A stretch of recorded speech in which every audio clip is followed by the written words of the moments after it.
Tahukah kamu bahwa tubuh manusia memiliki organ luar biasa bernama hati, yang mampu menyaring racun, menyimpan energi, dan bahkan membantu melawan infeksi? Tapi bagaimana jika organ ini perlahan diserang tanpa disadari oleh virus yang bisa tinggal diam selama bertahun-tahun? Inilah hepatitis B, salah satu penyakit paling berbahaya yang mengintai hati manusia secara diam-diam. Dalam video sebelumnya, kita telah membahas hepatitis A, jenis hepatitis yang menyebar lewat makanan dan minuman yang terkontaminasi. Kalau kamu belum menonton video itu, tonton dulu agar kamu memahami perbedaan mendasar antara hepatitis A dan B. Linknya ada di pojok kanan atas layar. Klik sekarang atau tonton nanti di akhir video. Hepatitis B disebabkan oleh virus hepatitis B atau HBV. Virus ini menyerang hati secara langsung dan bisa menyebabkan peradangan akut maupun kronis. Yang membuatnya lebih menakutkan, banyak orang yang terinfeksi tidak menyadari bahwa tubuhnya sedang diserang. Tidak ada rasa sakit ekstrem di awal, tidak ada gejala dramatis. Tapi saat gejalanya muncul, biasanya kerusakan di hati sudah cukup parah. Penyebaran hepatitis B tidak melalui makanan atau minuman, melainkan lewat darah atau cairan tubuh yang terinfeksi.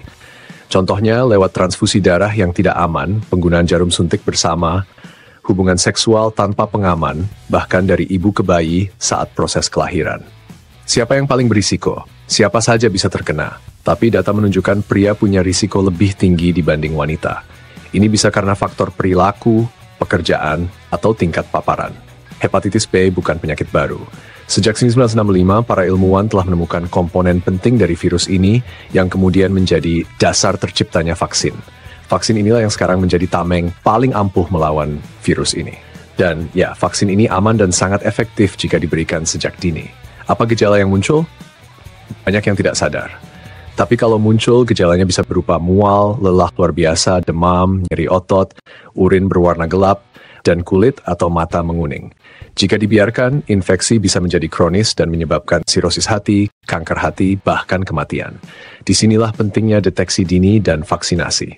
Jika kamu belum pernah divaksin hepatitis B, ini saatnya, terutama bagi bayi baru lahir, tenaga medis, atau orang yang hidup dengan penderita hepatitis kronis.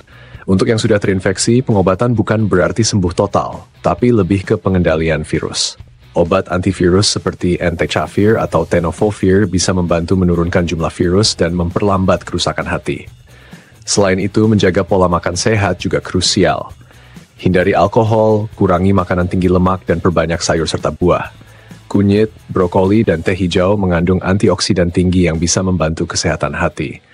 Olahraga ringan, istirahat cukup, dan mengelola stres juga sangat penting. Karena imun tubuh yang kuat bisa membantu memperlambat perkembangan virus di dalam tubuh.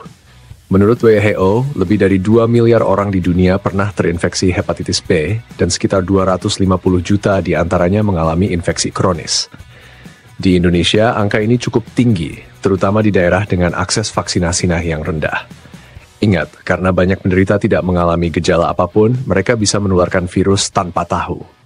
Maka dari itu, screening atau tes darah sangat dianjurkan, apalagi jika kamu merasa pernah berada dalam situasi berisiko. Kalau kamu mengalami kelelahan berkepanjangan, nyeri di bagian kanan atas perut, atau muncul warna kuning di kulit dan mata, jangan tunda ke dokter. Bisa jadi itu sinyal dari tubuh bahwa hati kamu sedang bekerja ekstra melawan virus. Kalau kamu serius menjaga kesehatan, klik tombol subscribe sekarang juga. Kita akan lanjutkan pembahasan ini ke hepatitis C di video berikutnya. Jenis hepatitis yang bisa diam-diam berkembang jadi kanker hati mematikan. Klik video yang muncul di layar ini untuk nonton pembahasan sebelumnya tentang hepatitis A, dan jangan lupa aktifkan lonceng notifikasi supaya kamu nggak ketinggalan seri selanjutnya. Lindungi hati, jaga hidup, karena dari situlah segalanya bermula.